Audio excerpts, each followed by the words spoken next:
Welcome to all of our ISM members and guests that are joining us today for this program hosted by the ISM New Jersey chapter. Our speaker for today is a really wonderful friend, Lisa Westgate, who will be speaking on the risk of supplier concentration. She actually came up with this topic at ISM World when we were speaking at her booth. Also, please be sure to place any of your comments or questions in the chat function, and Lisa will get to them after the presentation. And a little bit about Lisa. Lisa is the founder and CEO of LN Westgate, LLC, a procurement-first advisory firm focused on risk mitigation, supplier strategy, and measurable economic impact. She advises Chief Procurement Officers, directors, and executive teams across public and private sectors, helping them translate spend data into resilience, performance, and ROI. Lisa is also an adjunct professor at Northeastern University, where she teaches business and supply chain courses. She brings an operator's lens to every engagement, challenging procurement leaders to move beyond compliance language and build supply chains that are structurally resilient. At this time, I'm going to turn the program over to you, Lisa. Thank you so much, Kathy. Good afternoon, everyone. So thank you for joining today's webinar. So as Kathy said, I'm Lisa Westgate, CEO of LN Westgate, and I'm pleased to be here in the partnership with ISM New Jersey and ISM World for this important conversation around around risk of supplier concentration. So today we're going to talk a little bit about that risk. And I first want to put out here that it is often hiding in plain sight. So how much exposure an organization carries when too much spend, too much operational dependency, or too much continuity risk sits with too few suppliers. So for years, procurement has been measured on cost savings and efficiency and supplier performance, and those still matter. They're still important. But today's environment requires more. Procurement now sits directly, excuse me, at the intersection of spend, of source continuity and risk, and supplier tier two visibility. I'm sorry, I'm feeling a little anxious here. So let's jump into why the question is no longer only, is the supplier performing today? So the more important question is, if the supplier failed tomorrow, how exposed would your business be? And how quickly could you respond to that failure? And this is the conversation we're going to have today. So procurement has entered into the risk era, and it's been coming for a long time. So many organizations treated supplier risk as something that just happened occasionally.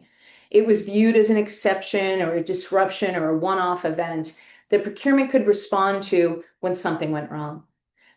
That's, however, no longer the environment that we are operating in today.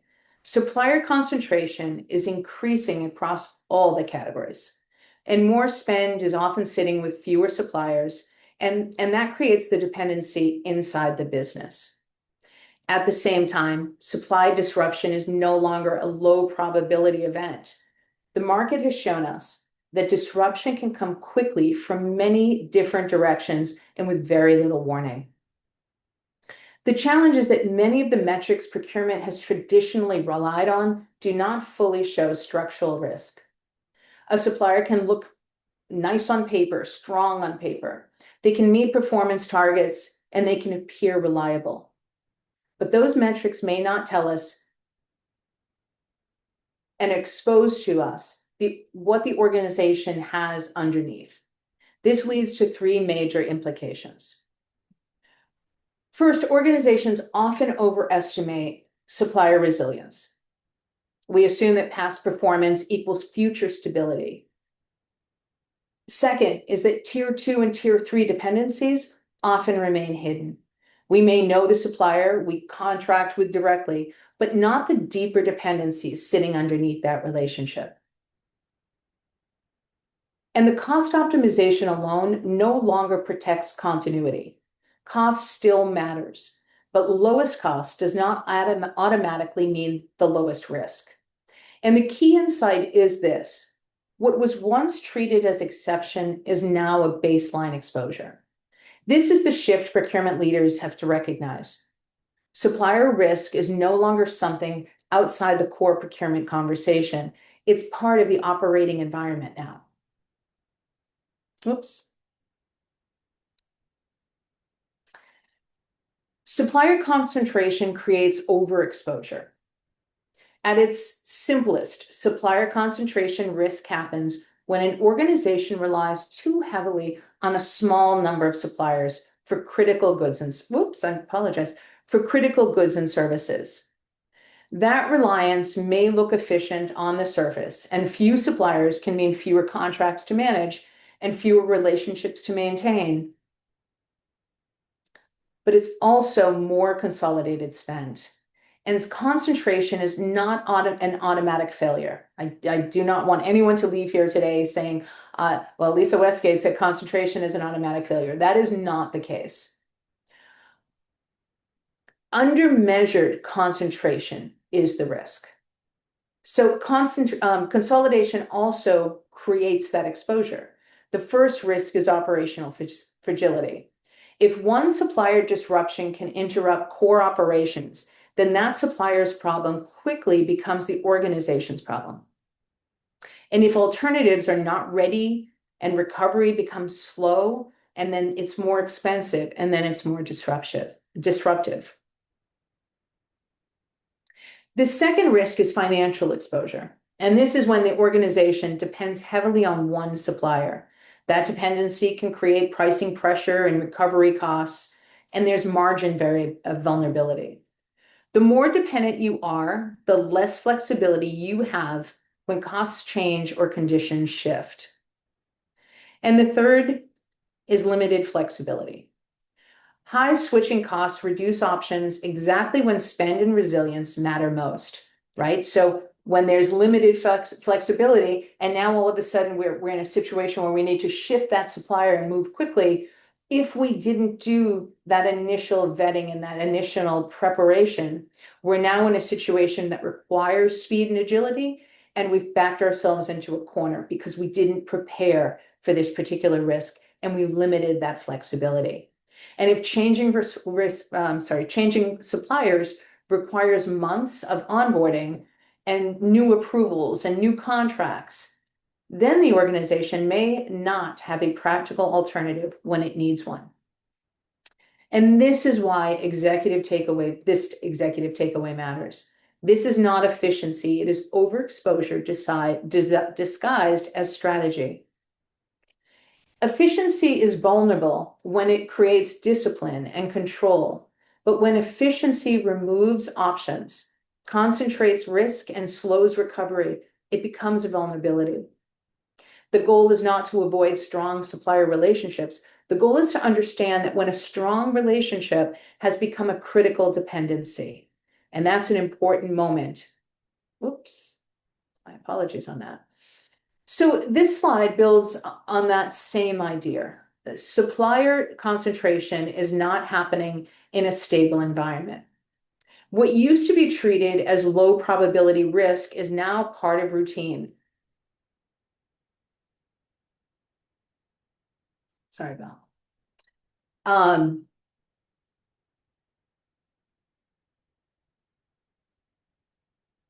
And this is the shift that procurement has to recognize, right? Supplier dependency may have always existed, but the external pressures around that dependency are more visible, and they're more frequent, and they are more disruptive than they used to be.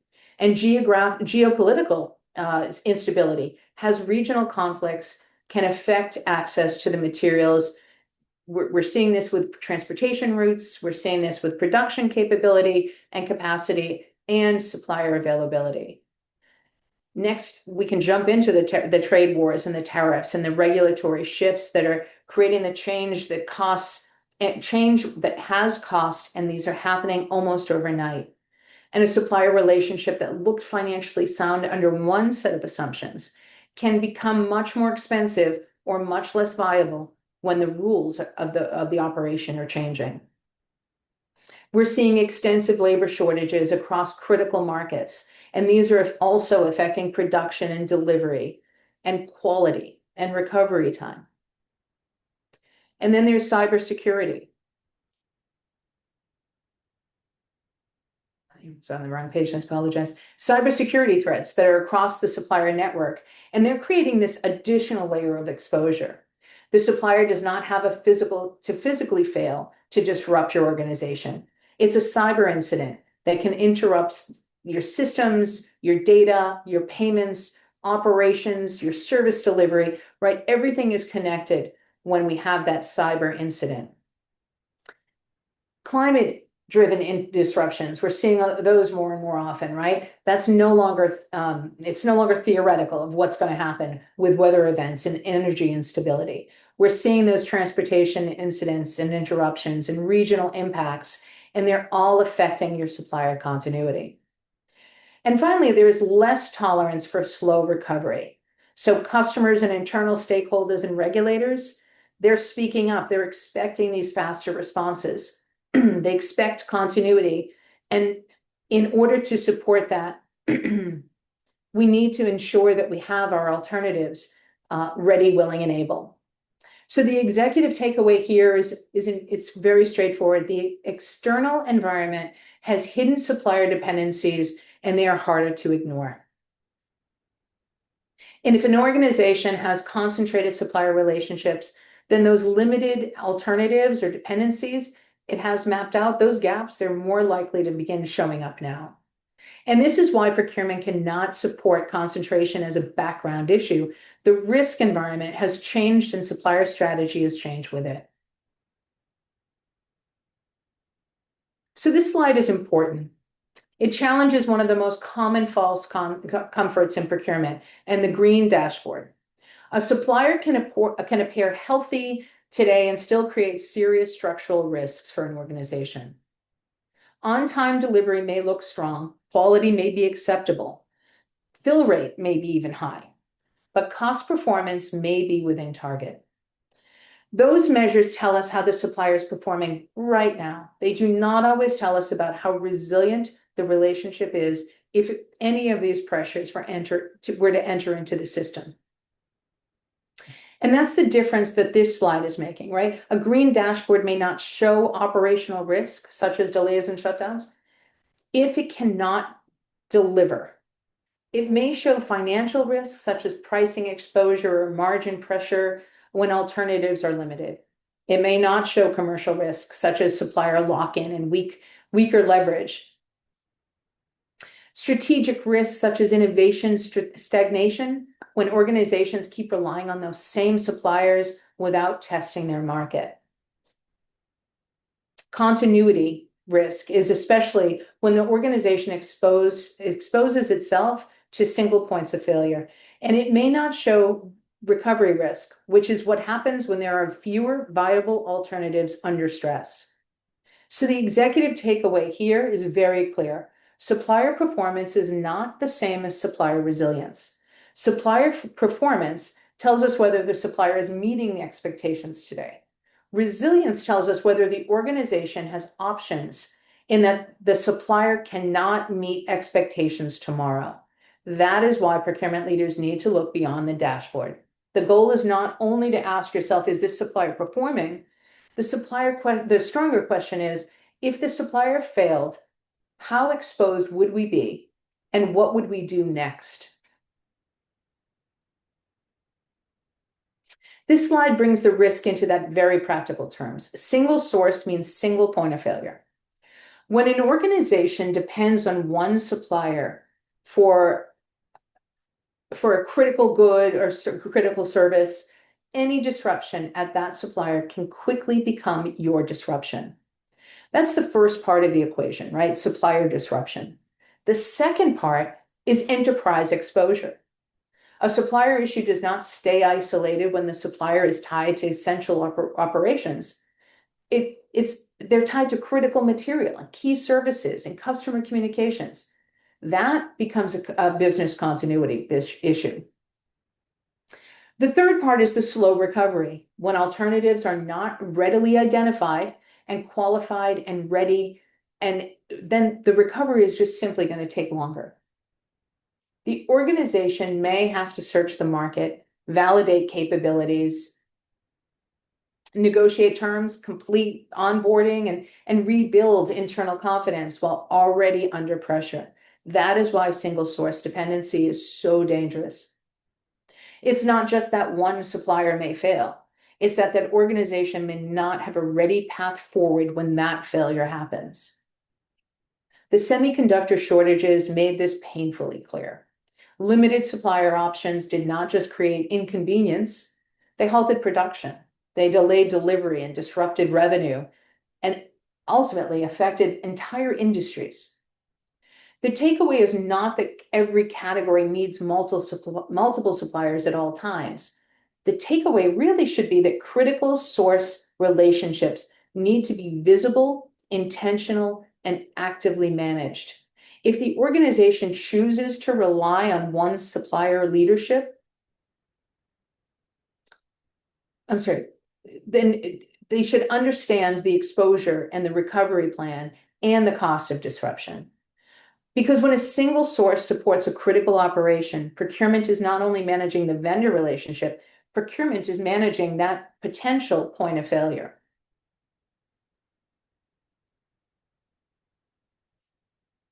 Now, this slide is going to focus us on the commercial power shift that happens when supplier concentration actually gets too high. If your supplier knows you cannot switch, they are not only a vendor, they are a constraint. That is a hard statement, but it's an important one. When alternatives are limited, suppliers gain pricing power, and that does not always happen dramatically.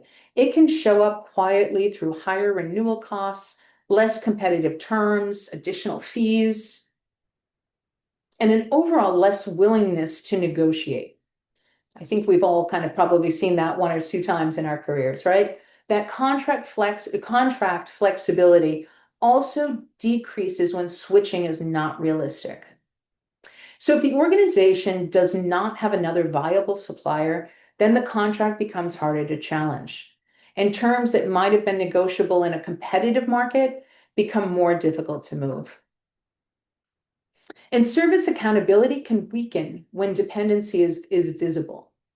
Again, this is not about assuming bad intent from any supplier. It is about understanding leverage. When a supplier knows that the organization has fewer alternatives, the balance of power just simply shifts.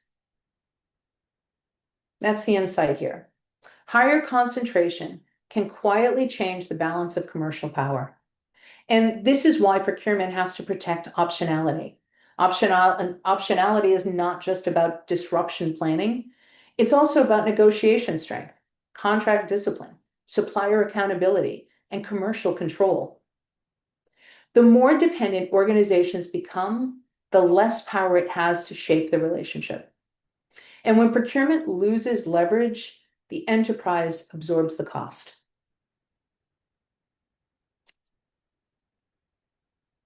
So this slide is going to shift the conversation from risk and leverage to innovation. Because supplier concentration can stall innovation.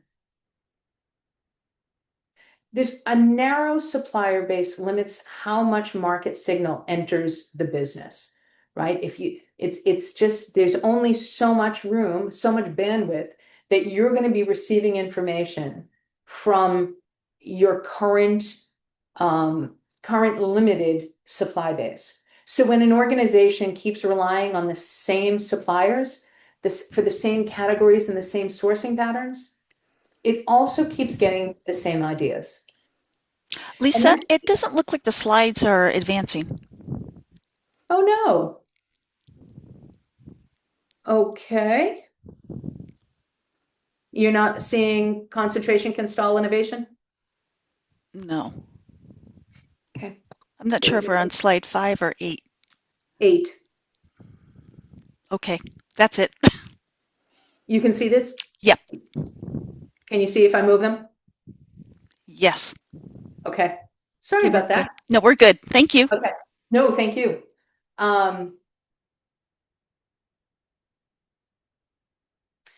So the point being that when you have a limited number of suppliers, you're stalling the amount of innovation that you're receiving back due to the bandwidth. That it's just simply meaning fewer perspectives that are coming into your organization. It can also mean reduced exposure to emerging technologies. It can mean slower product and service evolution. The supplier may still be performing, right? The relationship may still be stable, but stability is not the same thing as innovation. On the other side, a broader supplier ecosystem brings more capacity into the enterprise. It creates access to new perspectives, alternative products and processes, and pathways to improvement. That does not mean that every new supplier is the right supplier. I am absolutely not saying that. It does mean the organization has to keep the market open enough to see what else is possible. And this is especially important in categories where technology, service models, customer expectations, and operating conditions are changing rapidly. If the supplier base stays too narrow for too long, the organization may not realize what it's missing until their competitors or customers and market conditions force the issue. And the executive takeaway here is that resilient ecosystems are not built from sameness. They are built from visibility around variation and qualified options. Going to the next slide, 9. So tier 2 is the blind spot. So the previous slide focused on the innovation. When the supplier base is too narrow, fewer market signals enter the business, and that can limit new ideas and reduce exposure. But this slide takes the same issue one level deeper. Because even when the tier 1 supplier base looks broad, the organization may still be relying on the same upstream sources. So you may look diversified at your tier 1 while sharing the same upstream, right? So if everybody's kind of feasting from that same tier 2 supplier base, you're going to be seeing that as part of your tier 1 dependency. And that means that the contracts on paper show multiple suppliers, and that the dashboard may show several vendor names, but the category may appear stable and diversified. And that's where, again, there's some hidden risk. Tier 2 can tell you the different story. Multiple tier 1 suppliers may rely on that same upstream source. So they may depend on that same manufacturer, same material provider. Their logistic network might be the same, their technology platforms. Worst case, labor market is shared, regions are shared. So by the time we reach that tier 3, the risk can compound quietly, and the hidden dependencies start to converge. The organization does not see the exposure until something disrupts the shared source underneath the supply base. And that's the blind spot. That's why procurement can't just ask themselves, how many suppliers do we have? We also have to ask, how independent are those suppliers from one another? Because the supplier base can look diversified and still be structurally concentrated. The executive takeaway on this one is pretty clear. Resilient ecosystems are not built from sameness, and they require visibility into where dependencies actually sits, including the dependencies that are not obvious from the contract or invoice on that tier 1 list.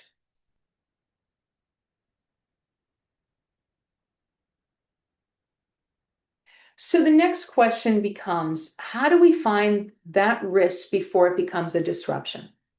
We measure it. This slide is about moving from assumption to visibility. So we start with a share of spend with top suppliers, and that tells us the overall dependency level. If a small number of suppliers control a large percentage of spend in a critical category, that's not just a sourcing pattern, it's a risk signal. Then look at single source categories. These are the places where one supplier issues can become a critical failure point. Then we look at geographic concentration. If too much supply, production, and delivery depends on one region, the organization may be exposed to regional disruption without realizing it. And then look at the supplier interdependencies. This is where tier 2 and tier 3 visibility becomes practical. We're looking for hidden risk clusters where multiple suppliers may be connected to the same upstream source in that same market or that same region. And this is where there's potential operational constraint. The management trigger on this slide is that high-speed concentration in critical categories should be treated as elevated risk, not simply as a procurement preference, not as a legacy sourcing decision, not as that's the way we've always done it. This is an elevated risk. And the executive takeaway on this one is what procurement does not measure, the enterprise cannot manage. If we do not measure concentration, we cannot explain our exposure. And if we can't explain our exposure, we can't build the business case for action. And if we can't build the business case for action, the organization stays dependent without fully understanding the risk that it has continued to carry. Lisa, could you go to the next slide? Because I think it was only on slide 9. Okay, good. I Thanks. have us on 11. Is that not displaying? I have diversification. Whoops, I just moved back. Diversification is risk? Yes. Okay, that's page 11. Okay. Perfect. So once we measure dependency, the next step is deciding what to do with what we find. This is where diversification becomes risk strategy. And I want to be precise here. The goal is not simply more suppliers. More suppliers can create more complexity if there is no strategy behind it. The goal is smarter resilience. Diversification should be intentional. It should be tied to category risk.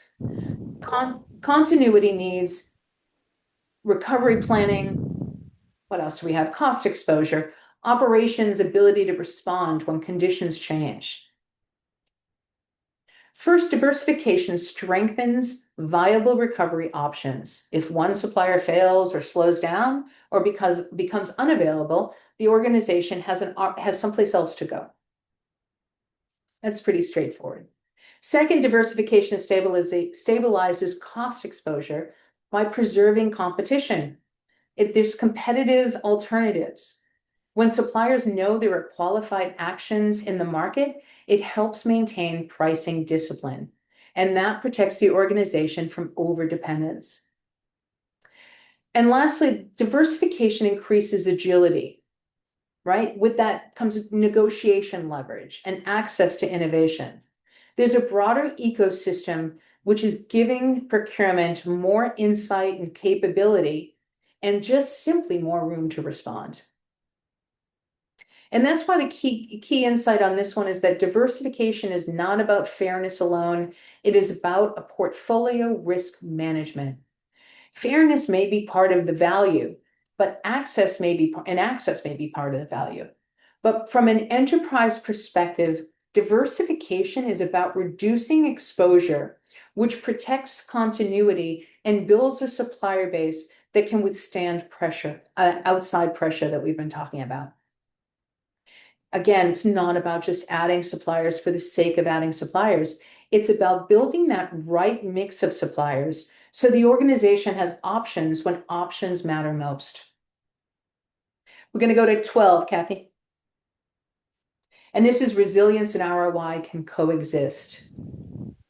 So we just started talking about that diversification as a risk strategy. But this slide is going to extend that idea into that actual business case. Lisa, could you advance that?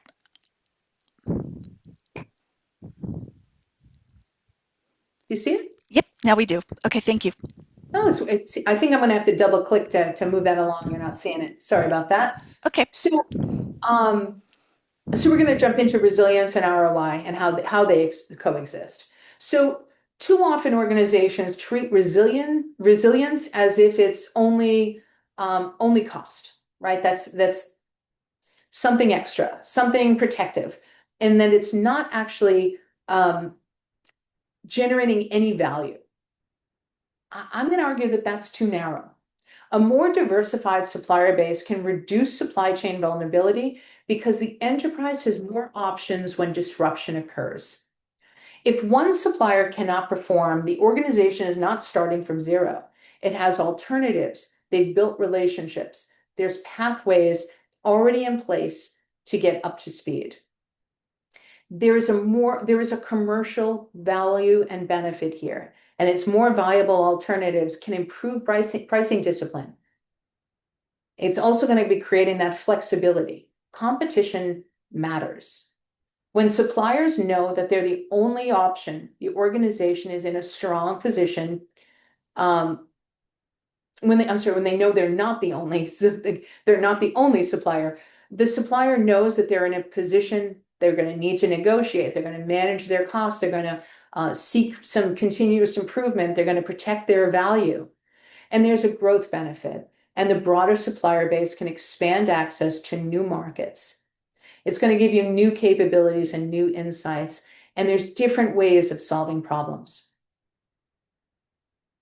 And this is why the executive takeaway on this one is that optionality is not excess capacity. It's an operational advantage. It gives the organization more choices before disruption, more room to maneuver during a disruption. And there's more pathways that you're going to be able to recover after a disruption. In today's environment, having viable alternatives is not wasteful. It's how procurement protects continuity. You're going to see that you're going to start strengthening your pricing and your pricing discipline, and it's going to give the enterprise more control when conditions are going to change. I'm going to go to the next slide. I'm going to go back and forth one more time. All right, you should see diverse suppliers add speed and optionality. So the previous slide made the business case that resilience and ROI can coexist. This slide is going to bring that idea into supplier base itself.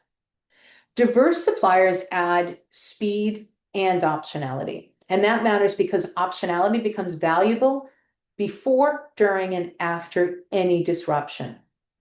So before disruption, optionality gives organization choices, right? It's going to allow you to see more of the market. You're going to have an understanding of the capabilities of the supply chain. You're going to avoid becoming overly dependent on same suppliers.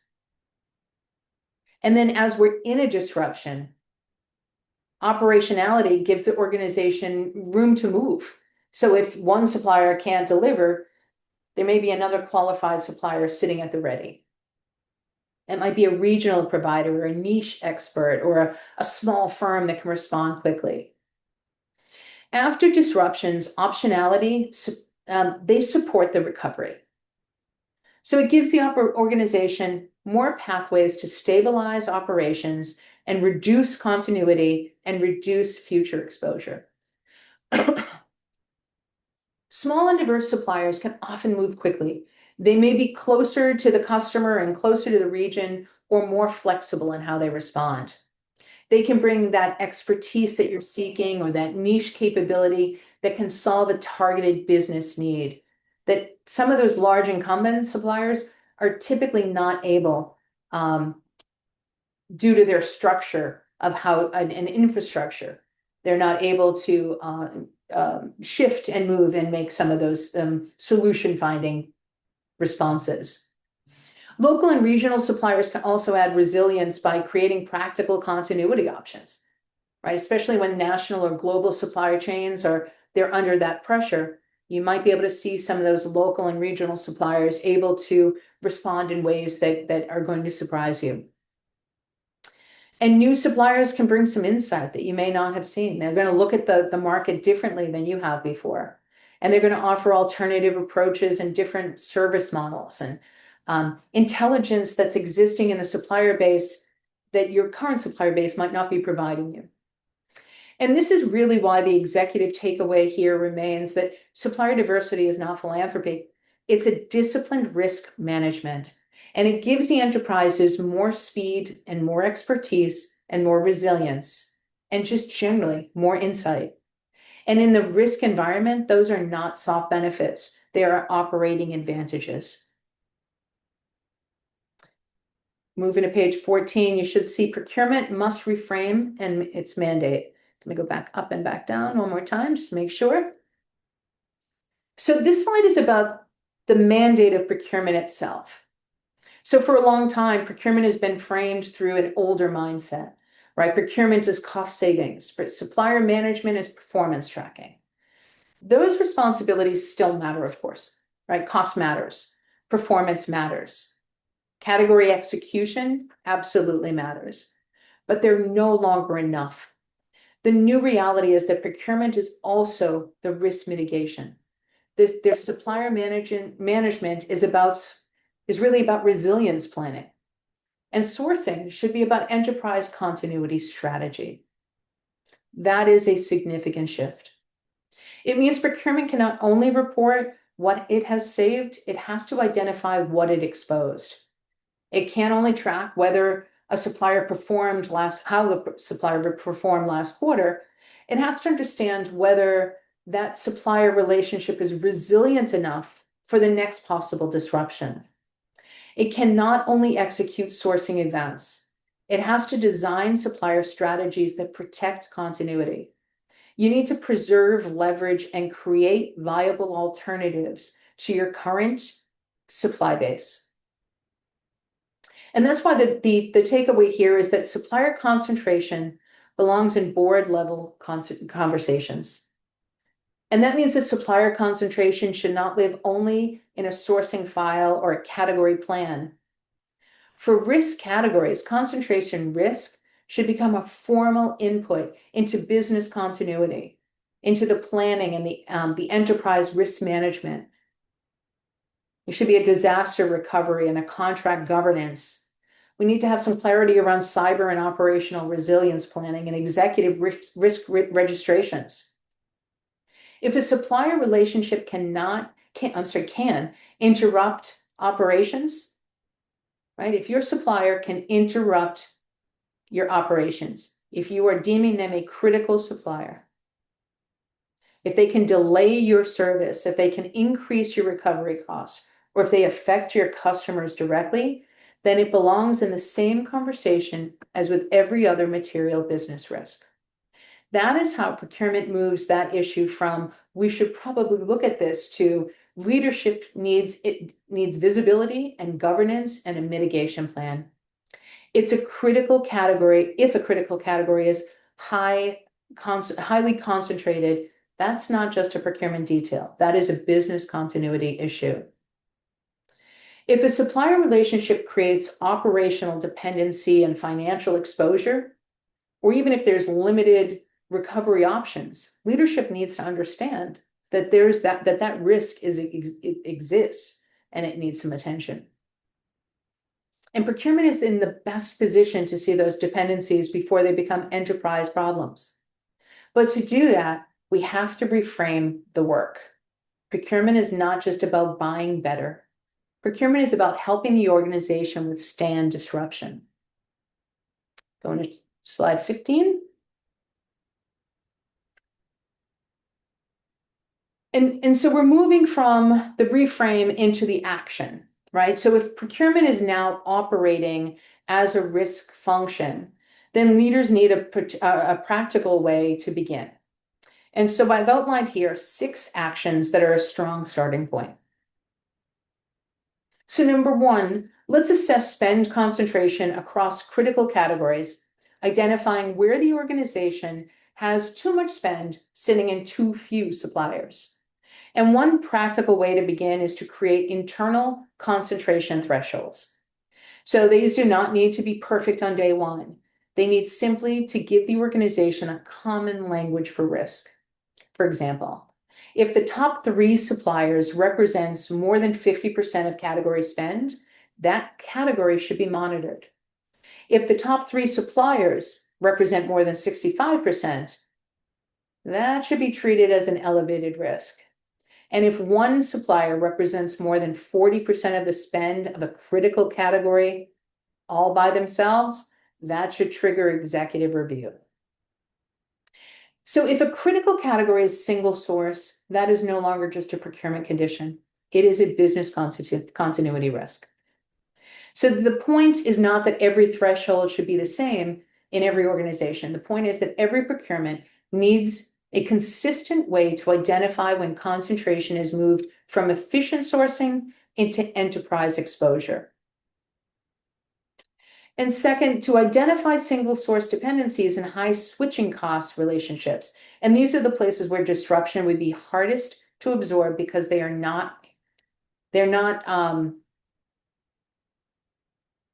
aren't enough ready alternatives, right? So there has to be some extra work and effort that's put in order to bring that single source dependency and high switching cost relationship.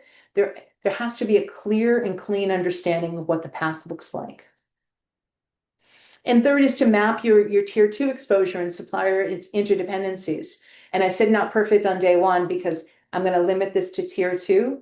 The maturity of this would be to get yourselves to your tier 3, to get to tier 4, to get to tier N. But understanding those supplier interdependencies is very important here. And we do not stop at the supplier you contract with directly. So we look underneath that relationship and define and identify where hidden dependencies may exist in that relationship. Number 4 is we're going to build diversification targets by category. So the goal is not a generic supplier count. The goal is to understand where each category needs more flexibility and more competition and more recovery options. Next, we have that integrated supplier diversity integrating supplier diversity into sourcing strategy. And this should not sit off to the side as a separate initiative. It belongs inside the sourcing practice as part of how an organization expands capability, reduces dependency. It should be an active part of the supplier discovery. And then number 6 is the aligning the procurement with enterprise risk management. So supplier concentration should be visible to the business and not buried inside procurement files. And the key insight here is simple. The goal is not more suppliers, the goal is smarter resilience. And that means being intentional. It means knowing where risk sits, where alternatives are needed, and where supplier strategy can strengthen continuity before a disruption happens. We're jumping to slide 16. Hopefully you see procurement shapes the future. And this is the closing thought.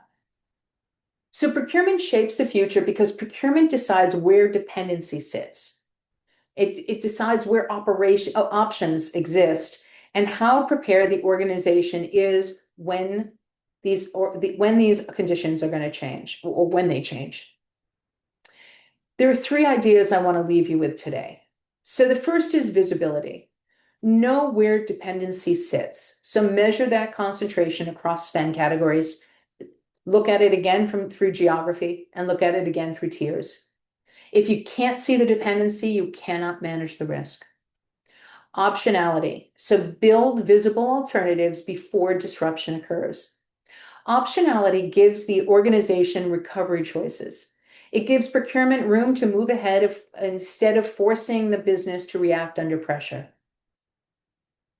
And that third one is resilience. Protecting continuity by treating supplier strategy as a part of enterprise risk management. Supplier decisions are not just procurement purchasing decisions. They're affecting operations. They're affecting cost and recovery and your long-term stability. So here's my final question to y'all. If your top supplier failed tomorrow, how exposed would your business be? And not how confident do you feel, not how well has that supplier performed in the past, but how exposed would your business actually be? Could you quantify the risk? Could you identify the alternatives? And could you explain the recovery plan? That's the work that's ahead of you. Procurement is no longer about buying efficiently. It's about helping the organization understand dependency. You're supposed to be protecting your business continuity and building your resilience before it's actually needed. And for that, I'm going to go to my final slide here, which is just simply a thank you very much. I know that we went up and we have a few minutes left for some questions. But I do want to put out a thank you, Kathy. Thank you, ISM New Jersey, and everybody who joined today.